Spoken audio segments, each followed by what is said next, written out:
Puluhan penderita talasemia dan sejumlah komunitas peduli talasemia mengadakan jalan sehat bersama. Selain memberikan hiburan dan olahraga bagi anak talasemia, kegiatan yang dipusatkan di Taman Sari Banda Aceh juga menjadi ajang pertukaran informasi bagi orang tua anak penderita talasemia.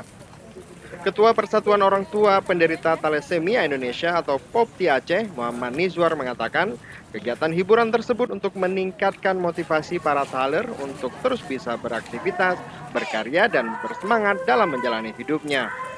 Tujuannya adalah untuk sebagai wadah silaturahim pertemuan orang tua guna memberikan informasi dan saling tukar pengalaman tentang bagaimana menangani talasemia dengan baik.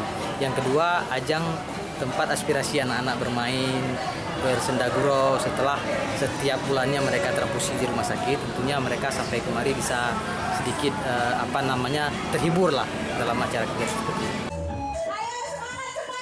Saat ini tercatat 280 pasien penderita talasemia yang menjalani pengobatan di sentra talasemia Rumah Sakit Umum Zainal Abidin Banda Aceh. Selain mendapatkan obat, para pasien talasemia juga harus melakukan transfusi darah rutin dan kebutuhan darah tiap bulannya. Dari Banda Aceh, Mulyadi melaporkan untuk Aceh Video.